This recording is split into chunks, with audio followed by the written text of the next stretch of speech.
What's up, everyone? This is Anthwon Thomas with another podcast episode of High Value Agent, where we inspire people to create a better life through real estate.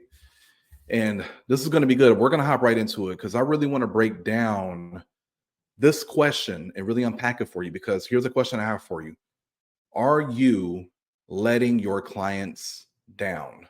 Okay. And I think the timing of this conversation is going to be critical considering we're moving into the fourth quarter, or by the time you're watching this, we're already in the fourth quarter. So, are you letting your clients down? Now, here's a warning: this episode may upset you and it probably will not be popular. Okay, because again, I'm going to share with you the reality, probably things that you don't want to hear. Okay, now let's just hop right into it. What we do on a daily basis, I'm here to tell you, and hopefully you can relate to this. The stuff that we do is hard. Okay, it's hard. The things that we have to do on a daily basis is not easy stuff, it's hard. And that is perfectly fine. That is exactly why it's worth it. Stop wishing that, everything that you want to achieve through this business of real estate was easy. And anyone that told you that real estate was going to be easy was trying to sell you or fool you from reality. Okay. Because we're not just talking about real estate, success in general is hard. I've had many agents, I've had leaders reach out to me and literally tell me, "Hey, man, this is hard right now. Like the market is tough, it's contracting. Like, man, my business is not where I want it to be. This is hard. I don't know what to do right now." And they're not lying when they say that. Like, literally, in our market, my market, in the month of September 2024, the amount of transactions have dropped by 21% year over year. Okay. So September 2024 compared to September of 2023, the market has dropped in transaction count by 21%. So I understand, right? I feel it too. There's less business out there to be taken.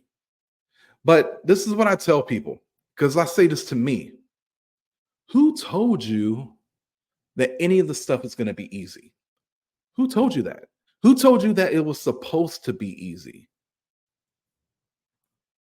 Who told you that? Like, it's the hard that separates the greats from the ordinary. It's the hard that determines who really wants it. It's the hard that makes the results you finally get worthwhile. It's the hard that is your entry into the club of being extraordinary.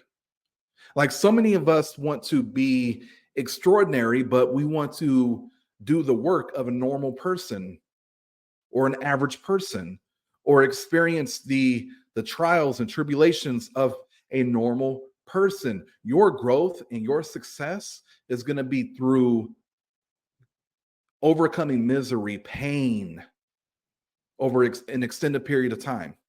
That is how you become the person that you need to become, through the activities and the work that allows you to garner the success that you want.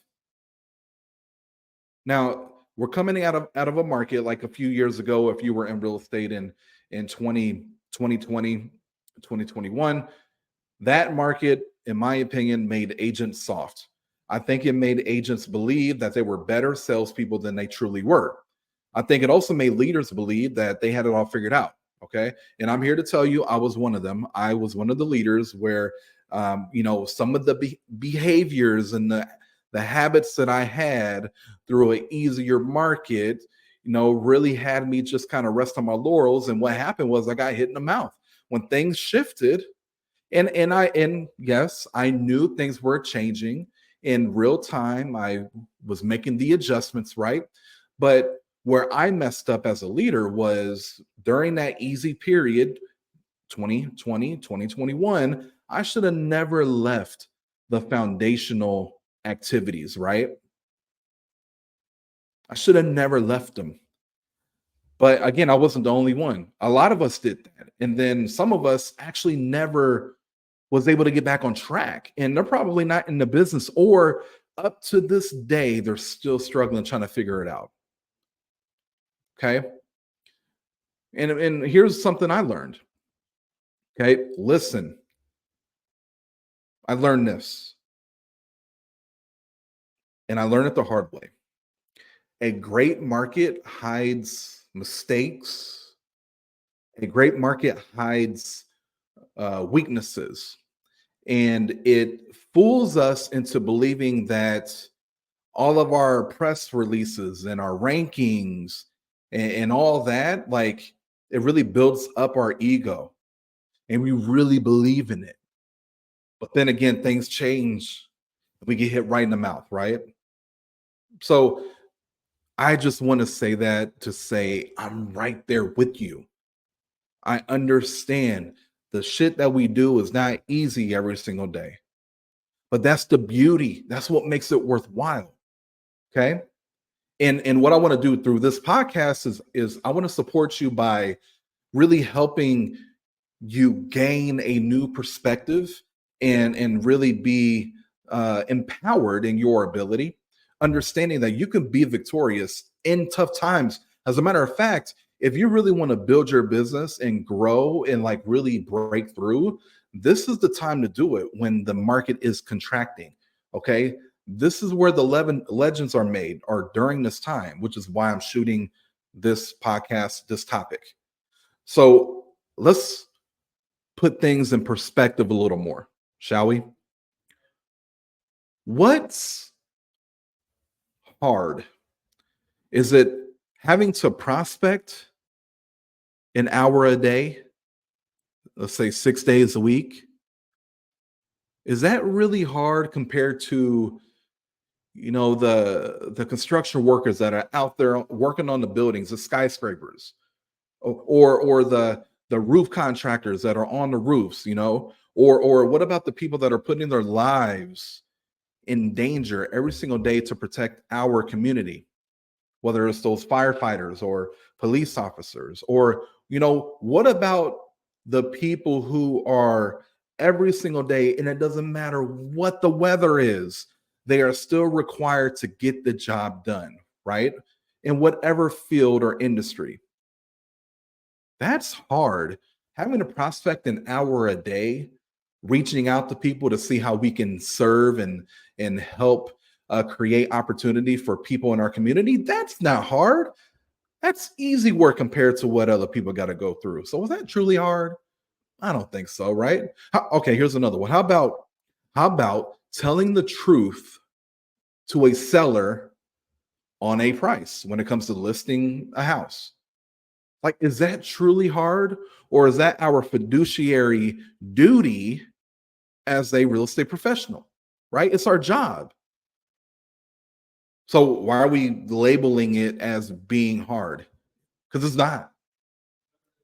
How about a doctor or someone in the health field having to share bad news that the patient has cancer and they're not going to be here for that long, and they have to share that news to not only that patient but that patient's family, and see the look on their faces. That is hard.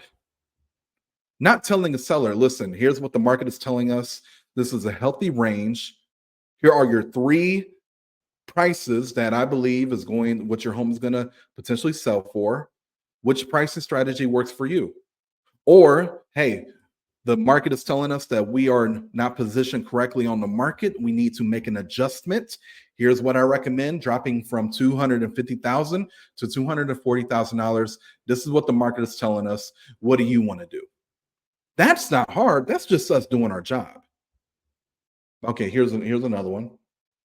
Thought of this one. How about, man? having to follow up with these leads more than 2 to 3 times. I don't want to be a nuisance. I don't want to be annoying. That's hard. Again, listen, I'm just trying to put things in perspective for us. Is that hard, or are we just being a wimp? Again, is it our job to reach out to people that have registered on our website and see what we can do to serve them, see what questions that we can answer, right? The number one complaint in real estate, still to this day, is the lack of effective communication. So if we're reaching out to people consistently so then we can help them make a decision, aren't we just giving the client what they originally want? Yeah. So why are we labeling that as being difficult? How about another one? And this is something that I really talk about often in my organization. It's having to practice scripts and mastering the real estate dialogue. So then when you're talking to a seller or buyer, you're having intelligent conversations. Is that truly hard? Or is that you not wanting to invest in your skill building? Like, right? Really think about it. Is that truly hard? Or are we just trying to label things as being difficult? But we're truly not understanding that we have such a beautiful job in real estate. Do some of the things that we do, are they always fun? No, right? But again, when we talk about other jobs or careers out there, like you can name 10 right off just like this that are harder than what we do. Okay. And here's the thing too, like through my years of coaching agents and coaching my team and training my team and at this point training hundreds of agents, thousands of agents at this point, I do notice that there are different personalities that an agent will go through, sometimes in their career, or that's just who they are, right? So, like you'll have like the victim. The victim is always has a reason why they won't or can't take action. Like they always have an excuse. The victim, and then number two, you have the hoarder, the one who's addicted to learning new things, but they seem to never implement or take action. Like, they show up to every training, they show up to, they listen to the podcast, right? You're probably listening to this podcast. They are always there buying the next course or enrolling into the next thing, but they seem to just kind of stay stuck, meaning they're not implementing what they're learning, which, in other words, the definition of learning is same condition, new behavior. So technically, they're not learning anything because they're receiving the content, but they're not taking action on it. So they're not learning anything. They're just hoarding information and they're addicted to learning new things, or they're addicted to hearing new things, is a better way to say it. And then the third person or personality is the executor. That's the agent who I notice they just get uncomfortable and they understand that growth is through that stage of being uncomfortable. And they're constantly developing themselves to be the best they can be. And they apply everything that they've learned, and they don't care whether they fail. As a matter of fact, they welcome failing. They know they're not a failure, meaning they're not a quitter. However, they understand that failing is a part of the process and they welcome it, they embrace it, right? And I just believe at this point, after really having so many conversations and seeing the potential and talent and really trying to help them, raise their standard and become better, because I really genuinely believe anyone can win in real estate as long as you're consistent, committed, and you're coachable. And but a lot of people just aren't really winning. And I believe it's time to actually get hard, do the hard, and love the hard. Like understanding like this is what hard feels like in embracing it. Because if you don't, and knowing that we're in an action in discipline based market, if you don't get disciplined and really embrace this, then the market is going to discipline you, and it's going to do it fast if it already hasn't done it. Okay, I mean, I'm here to tell you, here's true data. You can look this up, you can Google it, whatever you want to do with it. But the reality is last year over 60,000 agents left the industry back in 2023, and last year out of the entire agent population, I think there's definitely over 1.5 million, I believe. Maybe it's like between 1.2 to 2 million agents in the United States. 49% of the entire agent population sold either one or zero homes. That I mean, that shows me that people are not being consistent, committed, and coachable, right? So I want you to take the first, I don't know, maybe 15, 14 to 15 minutes of this podcast and understand this is the foundational piece. Like this is mindset, psychology, and understanding that your business is going to be 90% psychology, 10% tactical strategy. And yes, we're going to get into that here in a minute. But if you don't get that first part down, the foundational part, the perspective, then everything else that we talk about, that I talk about on this podcast, is all going to be for naught. It's going to be for nothing. Okay.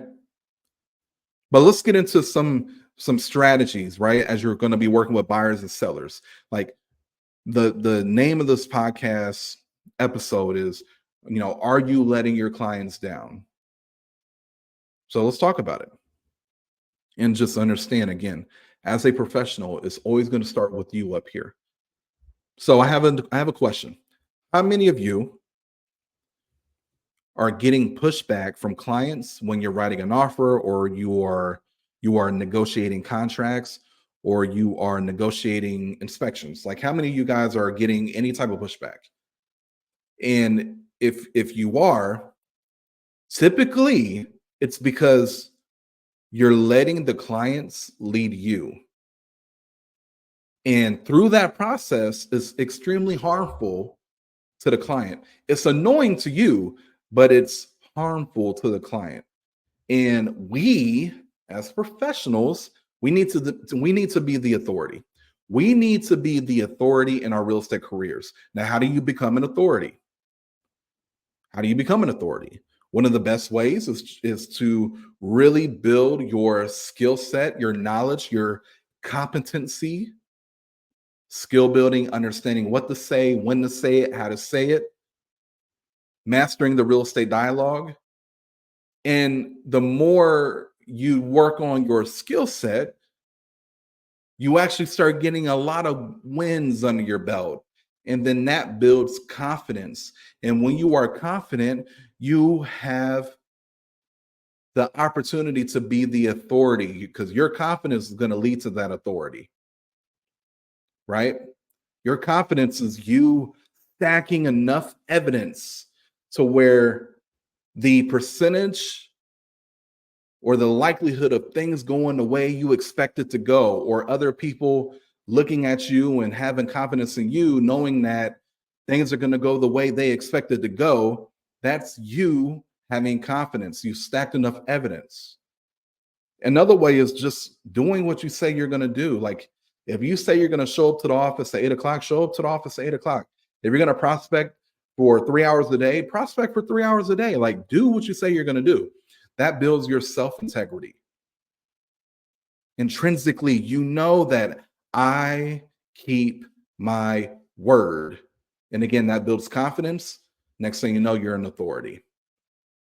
But if you lack those things, when you're in front of a client and it's time to have that conversation about writing a strong offer, and if you haven't followed that process, your blueprint to build yourself up as a professional and as an authority, then you're going to crumble in front of the client.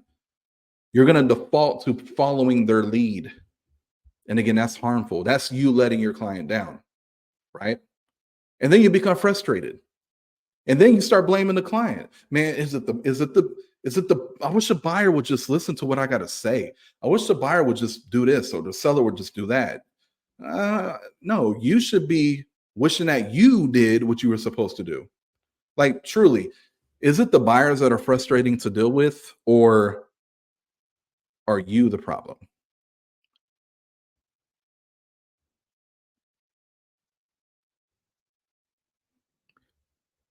Maybe what's frustrating is how we handle our clients because we lack control, skills, confidence, power, right?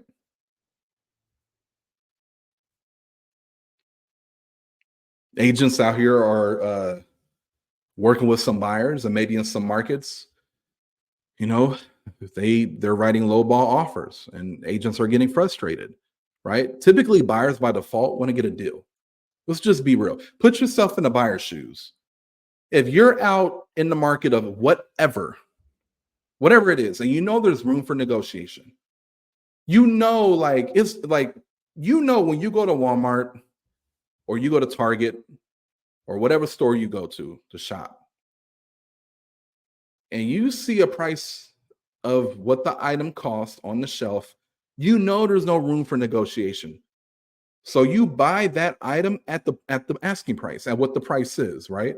Well, when you're shopping for a car or you're shopping for a house or you're shopping for things that you know there's room for negotiation, by default, you, aka a buyer, wants to get a deal. So understand the buyers that you're working with, they default to the same type of mindset and mentality. So the challenge isn't the buyer is just being who the buyer is supposed to be. The challenge is we as agents, we're not taking the time to truly discuss the market and a proper strategy of what it takes for a buyer to win in today's market. We're not slowing down to really break that down for them. We're not. And on top of that, further, we're not building the skills that we need to have intelligent dialogues with the client and influence them to make good decisions for themselves. We all know that if we would allow a buyer to default to trying to get an offer, writing a low offer, that they're not going to get the result that they want, right? And again, it's our fiduciary duty to help them get what they want in the time they want. And if you don't know how to communicate effectively and really influence the buyer or client, seller, right? Seller or buyer to make a good decision for them and their family, then honestly, that's malpractice. You're not even doing like legally, that's not even the right thing to do. That's how important this is.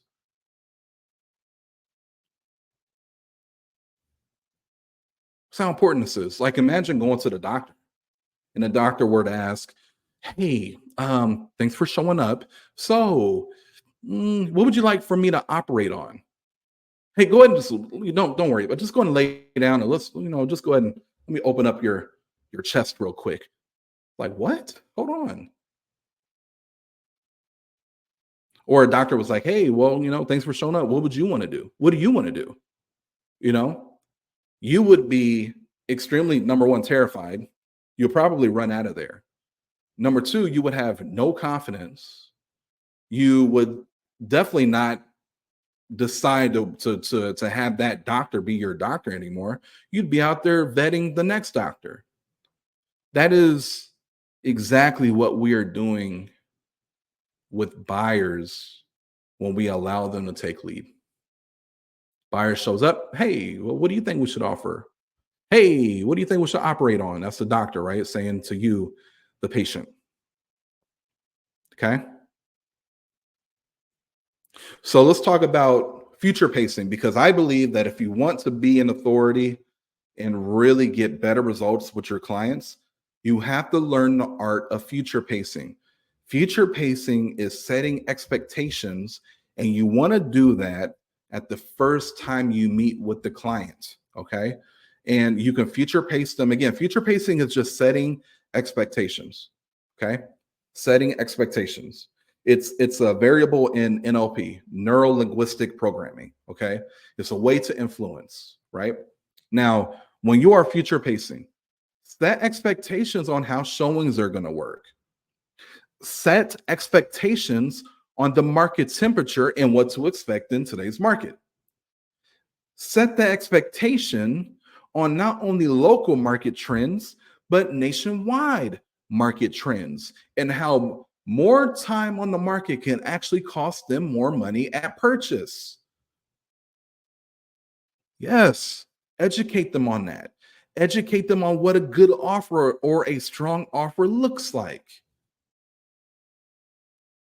Ask great questions. So, again, future pacing and then learning to ask great questions. And by asking great questions, you can draw out motivation. And when you are able to draw out and understand what their motivation is, you're able to remind them in times where emotions are high and big decisions need to be made, because buying a house or selling a house is a huge decision and you're putting them on the spot, right?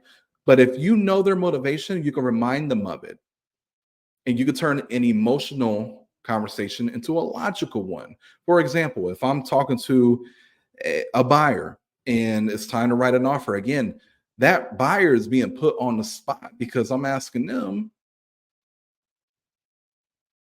based on how much you like the property, it has everything you're looking for.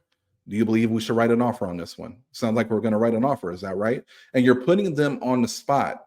Understand that. Put yourself in their shoes, right? Emotions start to get high. They start sweating a little bit, a little nervous. Okay. That's a big commitment. So when they start to give you the answers that are smoke screens and are trying to, they want to move forward, but they're a little nervous, so they want to sleep on it, or you know, those things that typically happen with a buyer when it's time to make a decision. You're able to now, through asking high quality questions, draw out or remind them of their motivation. So, Mrs. Buyer, listen, whether you decide to write an offer on this house or it takes us another 10 months to find the house for you to write that offer. I'm here to tell you, I'm going to be right alongside with you on this journey. I'm not going nowhere. My commitment is to make sure that I'm supporting you and helping you get what you want. Okay. And with this house checking off everything you're looking for, this gets us one step closer to you and those babies having that extra 2 rooms that you need so then they can have more time to play and more space to play and a backyard that in a neighborhood that you feel comfortable with. We are one step closer to having you and your family enjoy that type of life and have that type of experience. If I didn't know that was important to her, I would never even be able to bring that up and help be able to guide her back onto making the main thing, right? So you have to be able to know and draw out the motivation when you need to, okay? And notice what I did before I said that. I told the client, listen, whether you buy this house or it takes you another 10 months, I'm going to support you. That allows me to be in agreement with the client and it allows me to have tactical empathy and increase my rapport with the client and trust with the client, right? I'm being the calming force, I'm being positive. And in a time where this could become, if you're not skilled, a confrontational conversation, I actually set it up in a way that allows her to be more receptive to what I'm saying and to take her from emotional thinking to logical thinking, right? Now, yes, she'll probably make uh the decision still to want to wait on it and or sleep on it, and that's fine with me because this isn't going to work every single time. However, I'm having high quality conversations. I'm staying in rapport and building more rapport with the client. I'm staying in my authoritative position, and I'm doing my job as it's my fiduciary duty to help her get what she wants in the time she wants. I'm being upfront and honest with her and having those. For some people, it would be a confrontational conversation. I'm having a high quality needle moving conversation. There's a difference between the two. Okay.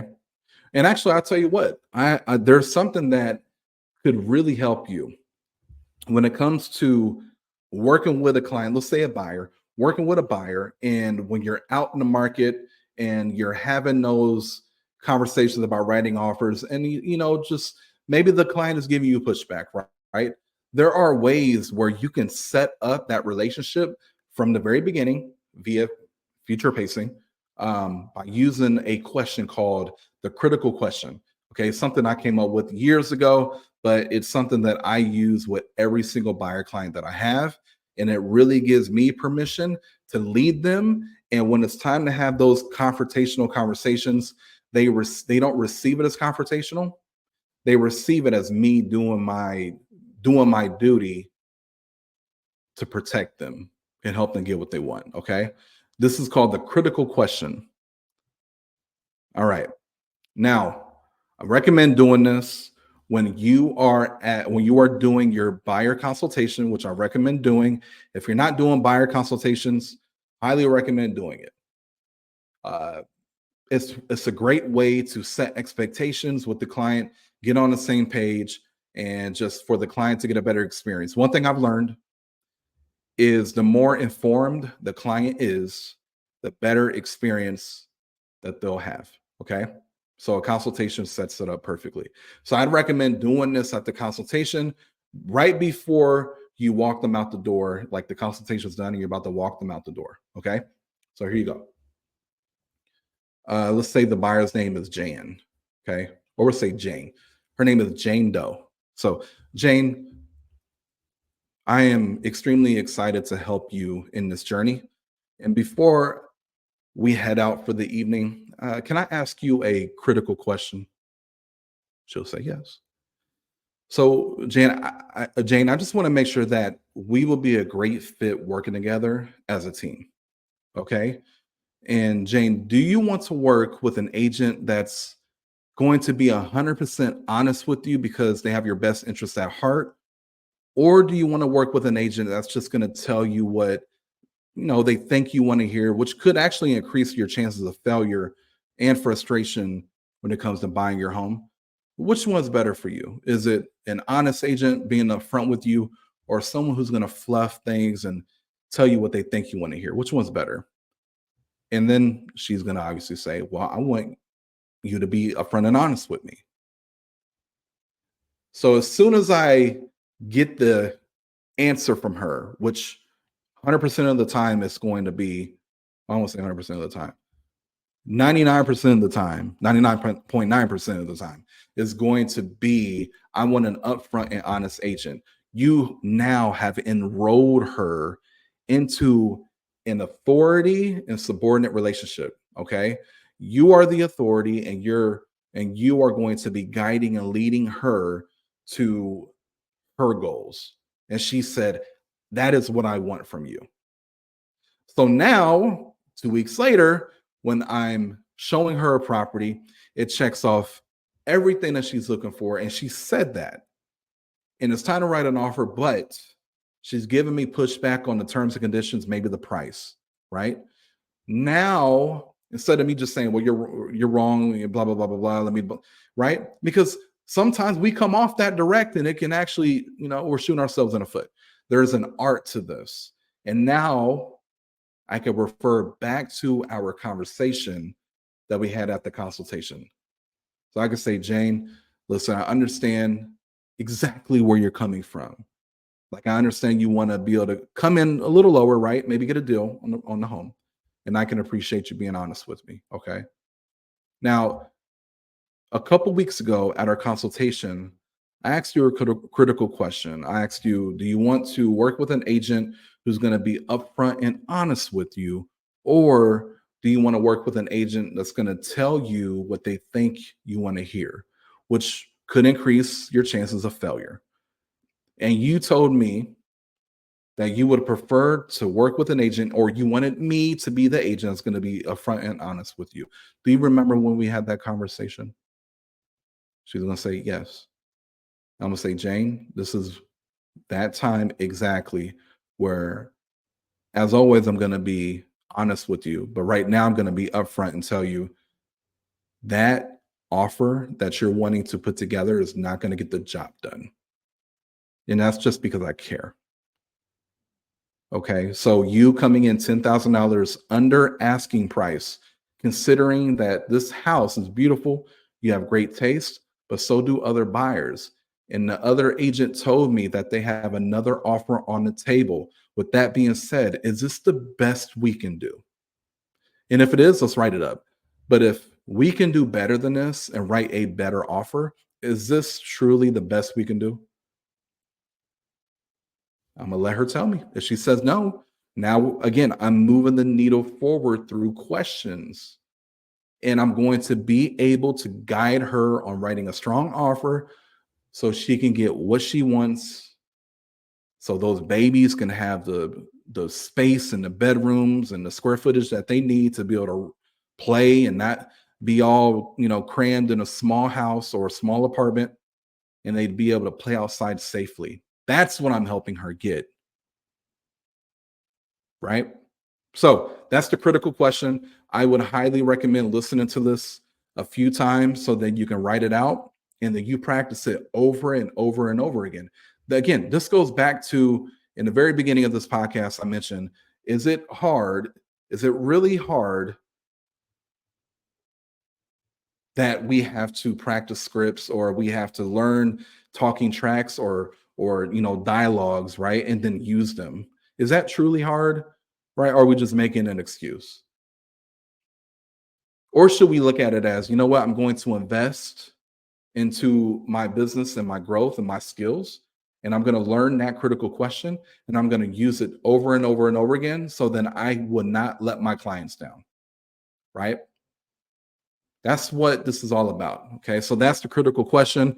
And that's, listen, man, I think at this point, if you're struggling, you know what to do. Listen to this podcast again. You know exactly what to do. Build your skills, do the right activities, right? Get very clear on your perspective in the business. Own where you're currently at. If you're not having a business that you desire to have, it's your fault. If you have the business that you desire to have, it's your fault, right?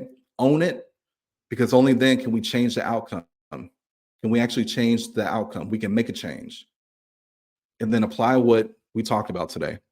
And in the next 90 days, you'll see a difference, right? And who cares about the business side of things? You'll see a difference in you. You'll see a difference in you, the way you carry yourselves, right? Yourself, you being the authority in your relationships with your clients, you getting less pushback and actually getting more 5-star reviews. Because again, this goes beyond the actual transaction itself. You're turning now a client into an advocate because now you are a true professional and you did not let your client down, right? So, anyways, I'm gonna put a bow on this one. This is fun. This is fun. So we're gonna keep pushing these out. If this was valuable to you, if it made you laugh, if it was something that you didn't agree with, or maybe you loved it, either way, please give us feedback on YouTube. Please subscribe and give us a like, leave a comment. If it's social media or podcast, iTunes, or whether it's Spotify, whatever it may be, leave us a review. Let us know how we're doing. If there are specific things that you want me to talk about, I'd be happy to do it. One thing that I'm committed to is being relevant and making sure that as things happen in the market, that I'm sharing my thoughts on them. Whether it's pricing a home, whether it's the mindset you need to have, whether it's even building a team and being able to build a strong, high-powered team. Like, these are all the topics that we're going to be discussing. And even going further, having people that are leaders in the space or other agents that are leaders, killers out here in the market, really them coming in and being able to share their story and what they do, right? So this is all in an effort to give back and to support the real estate community and to really help people grow to be a high value agent. So um, y'all stay safe. Appreciate you guys. I'll see y'all on the next one. Peace.